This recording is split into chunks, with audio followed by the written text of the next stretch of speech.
ఉపరాష్ట్రపతి అంశానికి వచ్చేస్తే ఇద్దరు కూడా నామినీ అక్కడ ఎవరైతే వాళ్ళు ఇద్దరు పోటీ చేయబోతున్నారో వాళ్ళిద్దరు కూడా సౌత్ ఇండియా నుంచి ఉన్న వాళ్ళే. అందులో ఒకళ్ళు సిపి రాధాకృష్ణన్, మరొకళ్ళేమో సుదర్శన్ రెడ్డి. మరి ఈ ఇద్దరిలో కూడా ఎవరు ఉండబోతున్నారని మీరు అనుకుంటున్నారు? అఫ్ కోర్స్ బీజేపీ కాబట్టి మీరు ఖచ్చితంగా చెప్తారు సిపి రాధాకృష్ణనే మేమే విన్నవబోతున్నాం అని చెప్పి. కానీ ఒకవేళ అలాంటి క్వాలిటీస్ ఉన్నాయా?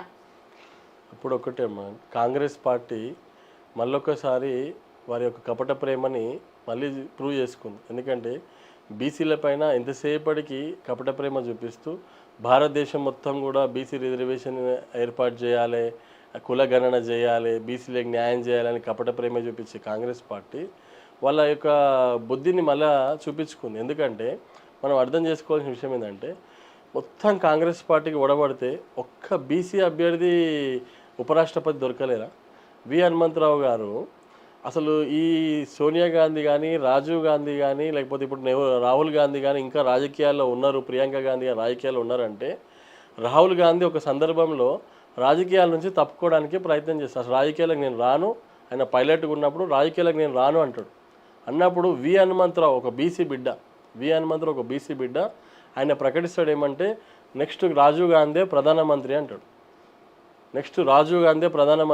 అంటాడు. అన్నప్పుడు ఇందిరాగాంధీ చనిపోయిన తర్వాత రాజీవ్ గాంధీ ప్రధానమంత్రి అంటాడు. అన్న తర్వాత అప్పుడు ఇమీడియట్గా రాజీవ్ గాంధీ వి హనుమంతరావుని పిలిచి ఎవరిని అడిగి స్టేట్మెంట్ ఇచ్చినావు అని ఒక బీసీ బిడ్డని కోపాడుతాడు. కానీ అదే నిజమవుతుంది. లేదు, నువ్వే ఉండాలి, ఈ దేశం మంచిగా ఉండాలంటే నువ్వే ఉండాలి, నువ్వే ప్రధానమంత్రి అవ్వాలని చెప్పేసి ఓ బీసీ బిడ్డ అనేటువంటి వి హనుమంతరావు గారు చెప్తారు. అక్కడ మళ్ళా వీళ్ళ రాజకీయ ప్రస్తావన రాజీవ్ గాంధీ ద్వారా ప్రారంభమై రాహుల్ గాంధీ దాకా వచ్చింది. అయినా అలాంటి వ్యక్తిని మర్చిపోయారు ఈరోజు. ఒక వి హనుమంతరావు ఇప్పటికి కూడా ఈరోజు కూడా ఇంకా యువకుడిలాగా పాపం ఒక బీసీ బిడ్డ ఎప్పటికప్పుడు గలం విప్పుతూ పార్టీలో ఉంటూ కూడా బీసీల విషయంలో గలం విప్పుతూ ఉంటుంటాడు. ఒక బీసీ బిడ్డకు నేను కూడా వి హనుమంతరావు అంటే హర్షం వ్యక్తం చేస్తాను. ఎందుకంటే ఆయన పార్టీలో ఉంటూ కూడా బీసీల కోసం కొట్లాడుతూ ఉంటుంటాడు. అంత ఏజ్ 83 ఇయర్స్ ఏజ్ ఉంటుంది, ఆయన కూడా ఇంకా కొట్లాడుతుండవు. అలాంటి వ్యక్తిని ఈరోజు మీరు ఉపరాష్ట్రపతిగా చూడలేదు, ఒక రెడ్డిని తీసుకొచ్చి ఉపరాష్ట్రపతి పెట్టినంటే బీసీల పైన మీరు చూపిస్తున్న కపట ప్రేమ క్లియర్గా ప్రజలకు అర్థమవుతూ ఉన్నది. ఎందుకంటే మీకు ఇంత ఒడబడితే తెలుగు బిడ్డని పెట్టారు, సంతోషం.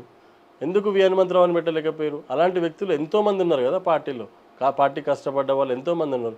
అలాంటి వాళ్ళని ఎందుకు ఉపరాష్ట్రపతి చేయలేకపోయారో ఆలోచించాల్సిన అవసరం ఉంది. అంటే కాంగ్రెస్ పార్టీ ఎప్పుడు కూడా బీసీలకి అన్యాయం చేయడానికి ముందుంటుందనే దానికి ఇది ఒక నిదర్శనం అని చెప్పి తెలియజేస్తా ఉన్నాను. ఇంకా ముఖ్యంగా మన రేవంత్ రెడ్డి గారు ఏమంటారంటే తెలుగు రాష్ట్రాలకు పిలిపిస్తున్న కేసీఆర్, జగన్, చంద్రబాబు, పవన్ కళ్యాణ్ గారు మనం తెలుగు రాష్ట్ర నాయకుడిని గెలిపించుకోవాలి అని చెప్తున్నారు. మీ కాంగ్రెస్ పార్టీకి చిత్తశుద్ధి ఉందా తెలుగు వాళ్ళపైన? గతంలో మీరు ఉపరాష్ట్రపతి అయినటువంటి వెంకయ్యనాయుడు గారు నిలబడ్డప్పుడు ఆ ఉపరాష్ట్రపతి పైన మీరు ఆ రోజు తెలుగు బిడ్డకి వ్యతిరేకంగా యశ్వంత్ సేన్ నిలబెట్టలేదా? మీరు ఆ రోజు అంటే విషయం చెప్తా ఉన్నాను. యశ్వంత్ సేన్ ఇంకెవరు ఆ రోజు కూడా వ్యతిరేకంగా నిలబెట్టారు. మరి అదేవిధంగా మరి ఇది పివి నరసింహారావుకి మీరు అన్యాయం చేయలేదా? అంటే తెలుగు వాళ్ళకి మీరు అన్యాయం చేసుకుంటూ వస్తూ ఈరోజు తెలుగు అనే మాట మాట్లాడుతూ ఉన్నారు. ఎందుకంటే తెలుగు వాళ్ళు ఎట్లా ఓడిపోతారని తెలిసి, అంటే ఈ సుదర్శన్ రెడ్డి అనే వ్యక్తి ఎట్లయినా ఓడిపోతాడని తెలిసి మరి తెలుగు వాళ్ళ వాయిస్ని తగ్గించడానిక, తెలుగు వాళ్ళు ఓడిపోయారని చెప్పడానికి రేవంత్ రెడ్డి చేసినటువంటి నిర్ణయమా చెప్పాలి. అంటే ఓడిపోతారని చెప్పి స్టేట్మెంట్ ఎలా ఇస్తారు? ఇంకా మనము ఒక కంక్లూజన్ అయితే రాలేదు, ఓటింగ్ అనేది ఇంకా జరగలేదు, కౌంటింగ్ అనేది ఇంకా కాలేదు. రేపు జరిగేది అదే అండి. భారతదేశమే మొత్తం కూడా బీసీ నినాదం నడుస్తూ ఉంది. ప్రధానమంత్రి బీసీ అవ్వడంతో మనం చూస్తూ ఉన్నాం. భారతీయ జనతా పార్టీ వచ్చిన తర్వాత మీరు గమనించండి, గతంలో మైనార్టీ అయినటువంటి అబ్దుల్ కలాం గారికి గతంలో రాష్ట్రపతి ఇవ్వడం జరిగింది. తర్వాత మన ఎస్సీ దళిత బిడ్డ అయినటువంటి తన రాష్ట్రపతి ఒకతనికి ఇవ్వడం జరిగింది.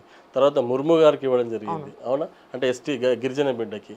మనం ఈ విధంగా భారతీయ జనతా పార్టీ ఒక మైనార్టీ, ఎస్సీ, ఎస్టీకి ఈరోజు ఒక బీసీ బిడ్డకి మనము ఉపరాష్ట్రపతి ఇస్తుంటే మీ కళ్ళు ఎందుకు మండుతున్నాయో చెప్పాల్సిన అవసరం లేదు. మీరు కూడా అదే పోటీ పెట్టేది ఉండే ఉపరాష్ట్రపతిగా. తప్పకుండా రేపు సిపి రాధాకృష్ణన్ గారు మంచి మెజార్టీతోని ఉపరాష్ట్రపతిగా గెలవబోతూ ఉన్నారు. అది పూర్తిగా తెలుసు. ఓడిపోతున్నారని తెలిసి కూడా ఒక బీసీ బిడ్డని తీసుకోలేకపోయారు. చూడండి, నిజంగా ఆ, రేవంత్ రెడ్డి తలుచుకుంటే ఉపరాష్ట్రపతిని కూడా పెట్టే స్థాయికి వచ్చిండు అంటే ఎంత డబ్బులు చేరి మళ్ళతోనే ఒకసారి ఆలోచించాల్సిన అవసరం ఉంది. అంటే ఇక్కడ అర్థం చేసుకోవాల్సింది రేవంత్ రెడ్డి గారు నిజంగా మీరు 42% రిజర్వేషన్ గురించి మాట్లాడిన వాళ్ళు ఎందుకు ఒక బీసీ బిడ్డ పేరుని మీరు తీసుకురాలేకపోయారో చెప్పాల్సిన అవసరం ఉందని చెప్పి తెలియజేస్తాం.